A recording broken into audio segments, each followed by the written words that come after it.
जय श्री कृष्णा, राधे राधे। आप सभी भक्तों का आपके अपने यूट्यूब चैनल श्री कृष्ण दीवानी में हार्दिक स्वागत है। आज आप सुन रहे हैं पौष मास महात्म्य का 17वां अध्याय।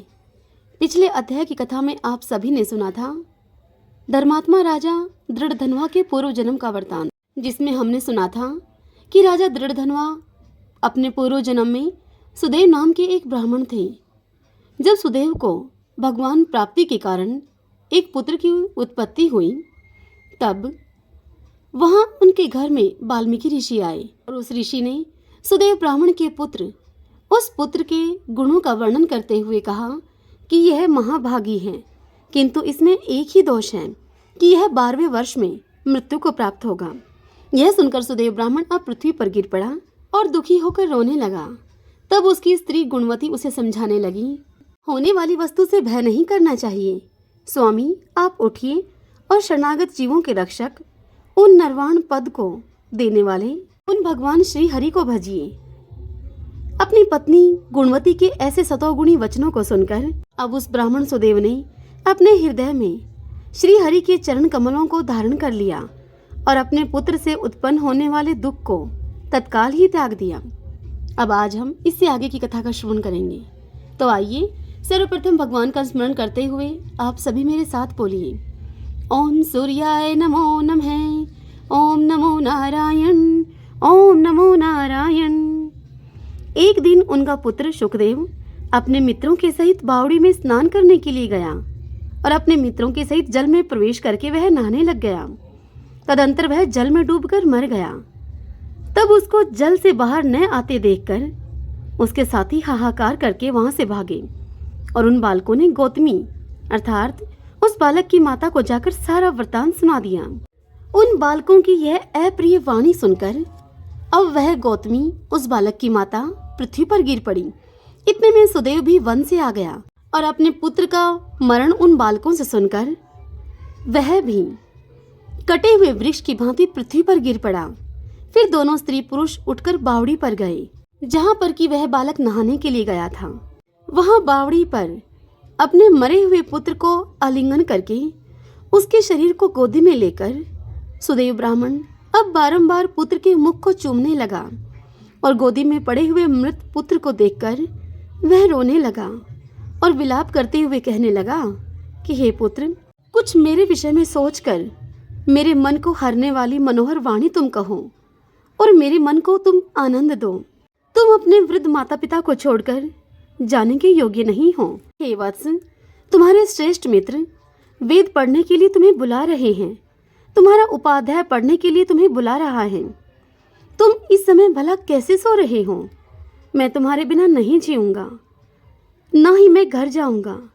अब मेरा वन में भी क्या काम है? अपने पुत्र के शव के सम्मुख वह सुदेव ब्राह्मण ऐसा कहते कहते भगवान के नामों का उच्चारण करने लगा।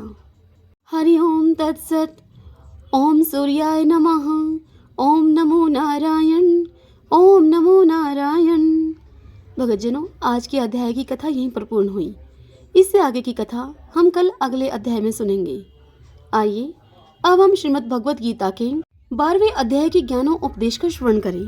अर्जुन भगवान श्री कृष्ण से बोले कि जो अनन्य प्रेमी भगतजन पूर्वोक्त प्रकार से निरंतर आपके भजन ध्यान में लगे रहकर आप सगुण रूप परमेश्वर को और दूसरे जो केवल अविनाशी सच्चिदानंद घन निराकार ब्रह्मा को ही अति श्रेष्ठ भाव से भजते हैं, उन दोनों ही प्रकार के उपासकों में अति उत्तम योगवेता कौन है? यह सुनकर श्री भगवान बोले अर्जुन से, हे अर्जुन, मुझ में मन को एकाग्र करके निरंतर मेरे भजन ध्यान में लगे हुए जो भगतजन अतिशय श्रेष्ठ श्रद्धा से युक्त होकर मुझ सगुण रूप परमेश्वर को भजते हैं, वे मुझको योगियों में अति उत्तम योगी मान्य हैं। परंतु जो पुरुष इंद्रियों के समुदाय को भली प्रकार से वश में करके मन बुद्धि से परे सर्वव्यापी अकथनीय स्वरूप और सदा ही एक रस रहने वाले नित्य अचल निराकार अविनाशी सच्चिदानंद घन ब्रह्मा को निरंतर एक ही भाव से ध्यान करते हुए भजते हैं, वे संपूर्ण भूतों के हित में रत और सब में समान भाव वाले योगी मुझको ही प्राप्त होते हैं। उन सच्चिदानंद घन निराकार ब्रह्मा में आसक्त चित्त वाले पुरुषों के साधन में परिश्रम विशेष है, क्योंकि देह अभिमानियों के द्वारा अव्यक्त विषयक गति दुख पूर्वक प्राप्त की जाती है, परंतु जो मेरे प्राण रहने वाले भगतजन संपूर्ण कर्मों को मुझ में अर्पण करके मुझ सगुण रूप परमेश्वर को मुझको ही अनन्य भक्ति योग से निरंतर चिंतन करते हुए भजते हैं, हे अर्जुन, उन मुझ में चित्त लगाने वाले प्रेमी भक्तों का मैं शीघ्र ही मृत्यु रूप संसार समुद्र से उद्धार करने वाला होता हूँ। मुझ में मन को लगा और मुझ में ही बुद्धि को लगा, इसके उपरांत तू मुझ में ही निवास करेगा, इसमें कुछ भी संशय नहीं है। यदि तू मन को मुझ में अचल स्थापन करने के लिए समर्थ नहीं है तो हे अर्जुन, अभ्यास रूप योग के द्वारा मुझको प्राप्त होने के लिए तू इच्छा कर। यदि तू उपयुक्त अभ्यास में भी असमर्थ है तो केवल मेरे लिए कर्म करने के ही प्रायण हो जा। इस प्रकार मेरे निमित्त कर्मों को करता हुआ भी मेरी प्राप्ति रूप सिद्धि को ही तू प्राप्त होगा। यदि मेरी प्राप्ति रूप योग के आश्रित होकर उपयुक्त साधनों को करने में भी तू असमर्थ है तो मन, बुद्धि इन आदि पर विजय प्राप्त करने वाला होकर सब कर्मों के फल का तू त्याग कर। मर्म को न जानकर किए हुए अभ्यास से ज्ञान श्रेष्ठ होता है। ज्ञान से मुझ परमेश्वर के स्वरूप का ध्यान श्रेष्ठ है और ध्यान से भी सब कर्मों के फलों का त्याग श्रेष्ठ है, क्योंकि त्याग से तत्काल ही परम शांति होती है।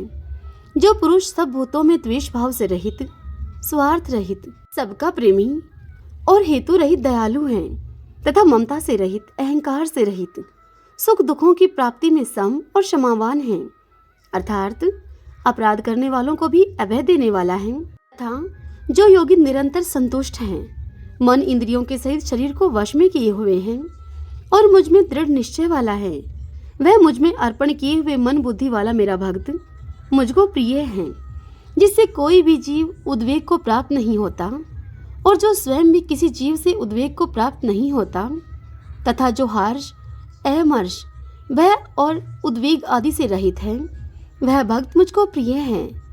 जो पुरुष आकांक्षा से रहित, बाहर भीतर से शुद्ध, चतुर, पक्षपात से रहित और दुखों से छुटा हुआ है, वह सब आरंभों का त्यागी मेरा भक्त मुझको प्रिय है।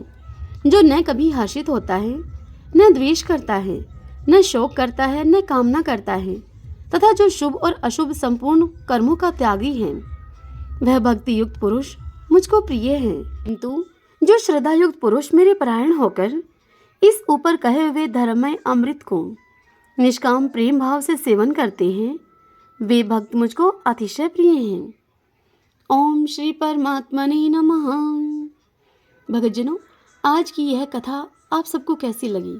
यदि पसंद आई हो तो वीडियो को लाइक करें, अपने अपनों के साथ शेयर करें और कमेंट बॉक्स में जय श्री कृष्णा लिखिए। यदि आपने अभी तक हमारे इस चैनल श्री कृष्ण दीवानी को सब्सक्राइब नहीं किया है तो आप ज़रूर करें। बेल आइकन के बटन को भी प्रेस कर लीजिएगा ताकि आपको आने वाले सभी वीडियोस के नए नोटिफिकेशन समय से मिल सकें। जय श्री कृष्णा, राधे राधे।